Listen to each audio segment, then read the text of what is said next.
A United States congressman went on national television last week, talked about classified UFO briefings, and then said, I quote, for the record, I'm not and I don't take risks. That's not a whistleblower in a parking garage. That's not a leaked document. That's a sitting member of the House of Representatives. On camera, on Newsmax, making sure the public knows he's not planning to anytime soon. And normally, that would be the story, but it's not. Because if you've been paying attention, and I mean really paying attention, you will notice something. That statement is a part of a pattern. And the pattern is the actual story.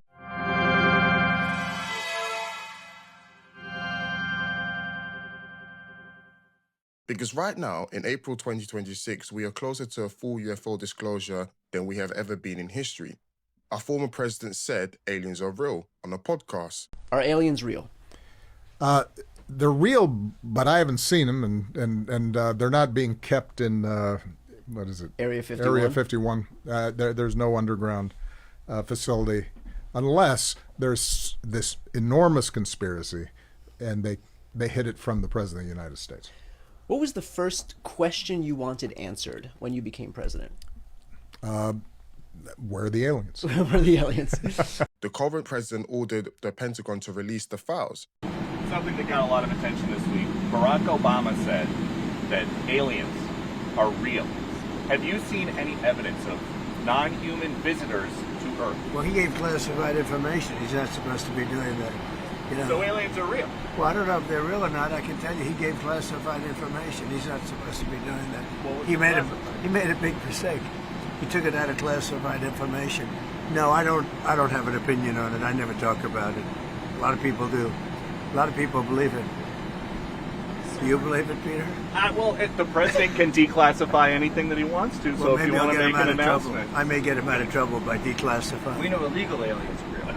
Yeah, illegal. Only illegals. The government literally registered a website called aliens.gov.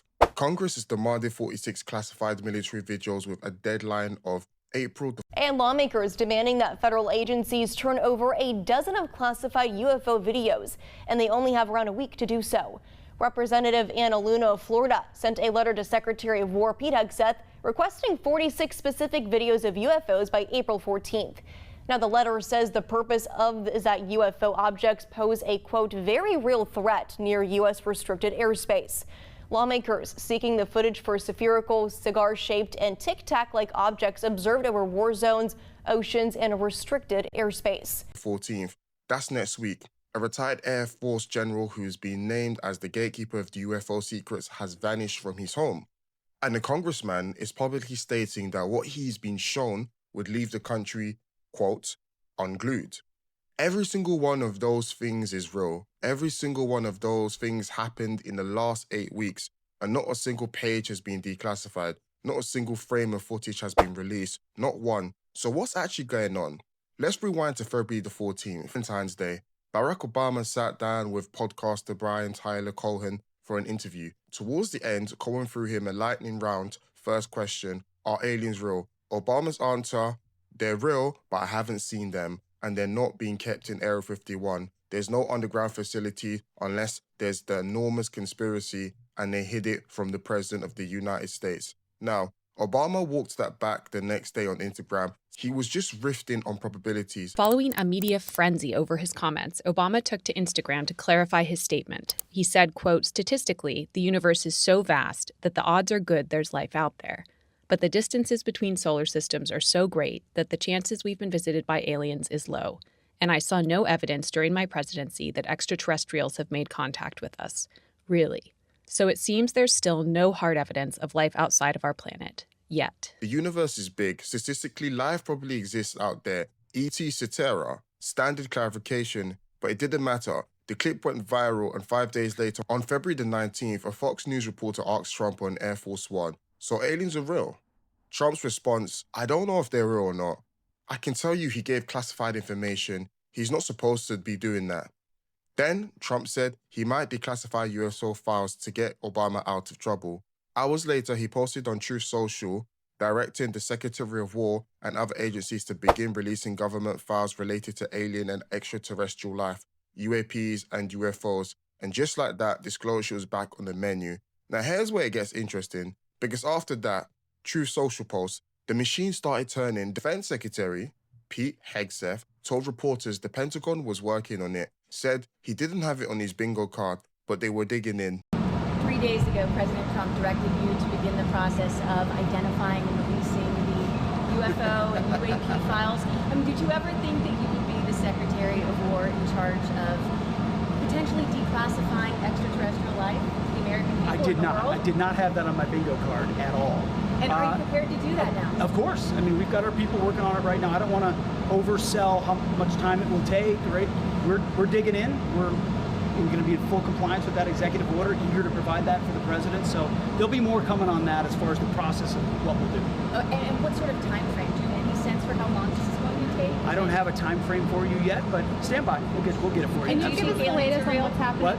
Do you think aliens exist? We'll see. I get to do the review and find out along with you. He confirmed AARO, that's the All-Domain Anomaly Resolution Office, the Pentagon's UFO investigation unit, now has a caseload exceeding 2,000 reports. 2,000. And the public has seen essentially none of them. Then, in mid-March, two things happened almost simultaneously. First, AARO quietly published a white paper about a private invite-only workshop they held last year. About 40 government, academic, and independent researchers met behind closed doors to figure out how to standardize the collection of UAP data and apply artificial intelligence to spot patterns across datasets. Nobody was told about it in advance. Attendees had to cover their own travel. And second, on March the 17th, the government registered two new .gov domains, alien.gov and aliens.gov. Registered through the CISA, the Cybersecurity and Infrastructure Security Agency, which is part of the Homeland Security. Neither domain connected to an actual website. When Defense Scope asked the White House what they were for, spokeswoman Anna Kelly replied with 2 words and an emoji, stay tuned, followed by the alien face. The same emoji Hegseth had used weeks earlier when he reposted Trump's disclosure promise. Now, those domains were registered during a period when the government was not accepting new .gov domain requests because of a lapse in federal funding. Somebody went out of their way to make this happen, and yet, still no files, still no footage, still no disclosure. Then things took a darker turn. Around the same time, those domains went live. A retired Air Force Major General named William Neil McCasland disappeared from his home in Albuquerque. McCasland once commanded Wright-Patterson Air Force Base. This single facility most associated with the UFO retrieval and reverse engineering program going back to the Roswell incident in 1947. It's interesting that the mainstream media are slowly waking up to the fact that it's a serious story if a Major General, with the knowledge that Major General Neil McCasland has in his head from 38 years in the US Air Force, why on earth before now this hasn't been an issue in the mainstream media. It defies explanation.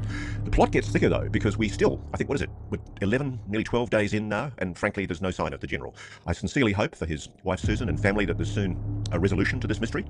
Sadly, if the General is out in the trails somewhere around Albuquerque, which I do find implausible in light of the searches that have been conducted and in light of the landscape, it's very hard to see how he could have survived the cold nights. It's a worry, frankly. We know from the wife Susan that she issued a statement, and she has said categorically that he didn't take his phone and he didn't take his watch, which suggests perhaps he didn't want to be tracked. I find it very unusual that a runner like him wouldn't take his watch. Most runners I know like to measure their distance and their speed.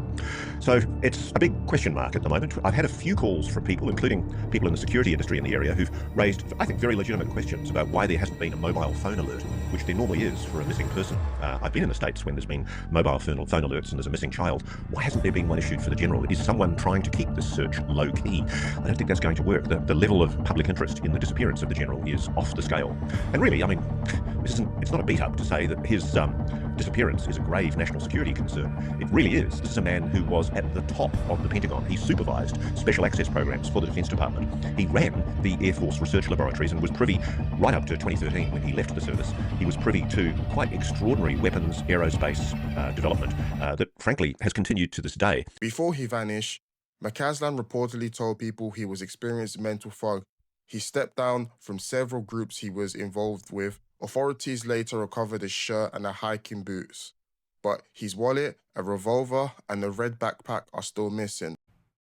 My husband is missing. Tonight, new audio from the wife of a retired Air Force general gone missing in New Mexico. I have some indication that he must have planned not to be found. That's William McCasland's wife, Susan, during the call to authorities on February 27th, the day her husband disappeared. The call was first obtained by Law and Crime and later verified to NBC News by the Sheriff's Department. He's left his phone, he changed his clothes into I don't know what. I think he's on foot. McCasland's disappearance generated a lot of speculation due to his past career as a high-ranking military general. McCasland was retired, but at one point worked inside an Air Force base in Ohio, long rumored to house extraterrestrial debris, despite repeated Air Force denials. Following his disappearance, authorities confirmed only a few items were missing, including a .38 caliber revolver, adding McCasland had stated he was experiencing mental fog. His wife telling this to the dispatcher. Other than saying if his brain and body keep deteriorating, he didn't want to live like that. But it seemed to me that was just a, man, I hate how this is going kind of thing. Now, authorities say there's no evidence linking his disappearance to UFO research, but Congressman Tim Burchett doesn't agree. In a separate interview, Burchett said this has been reported by multiple outlets that McCasland was, quote, the gatekeeper, that multiple sources told him McCasland held both nuclear secrets and allegedly controlled access to UFO information. He also said McCasland was flagged as a source of a UAP information in documents that surfaced on WikiLeaks. And then Burchett said something else. He said the people who know these things, the ones with the real information, are disappearing. His words. There are no coincidences in this town. People just do not disappear. Not in this day and age. That's when he added the line, for the record, I am not and I don't take risks. I've been briefed by just about every alphabet agency there is. And I'll just tell you this, if they would release the things that I've seen, you would stay up, you'd be up at night worrying about or thinking about this stuff. We just need to disclose it all. I'm sick of it. I was briefed. I'll just tell you this. I was briefed last week on an issue, 2 weeks ago. And it would have set the earth on this country would have come unglued, I think, if they would have heard all that I heard. They would demand answers, and we need to.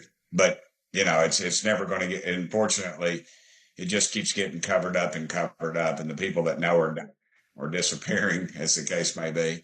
Wow. And for the record, I'm not, and I don't take risks.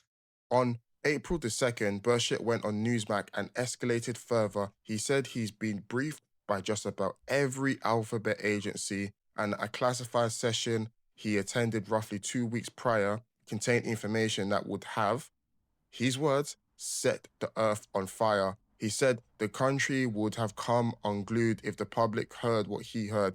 He also described the culture of control around this information. He said that in one closed-door meeting, an unidentified man was sitting at the back of the room. When Burchett asked who he was told he's not here.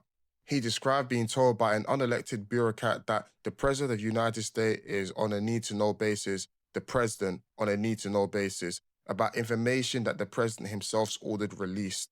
And then, on March the 31st, Congresswoman Anna Lula, who chairs the House Task Force on the Declassified of Federal Secrets, sent a formal letter to Pete Hegseth demanding 46 specific classified UAP video files, not vague categories, specific files with titles like 4 UAP formation over Iran, instant acceleration in Suran airspace, and footage of an F-16 shooting down an object over Lake Horn. Whistleblowers gave the task force the exact file names. The deadline she set, April the 14th, that's next week. So let me ask you something. Do you think those 46 videos are going to land on Luna's desk by April the 14th? Because here's the pattern, and this is the part nobody's talking about in 2017. The New York Times broke the story that the Pentagon had been running a secret UFO program. Disclosure felt soon. Nothing else followed. In 2023, David Grush testified under the oath before Congress that the US government possessed non-human craft and biological material. Disclosure felt soon. AARO published a report the following year saying they found no evidence of extraterrestrial activity in 2005. 4 more witnesses testified to the House Task Force disclosure felt soon. No material was released, and now in 2026, a former president says aliens are real. The current president orders files release. The government registers aliens.gov. Congress demands 46 videos, and the congressman says the country would come unglued if the truth came out.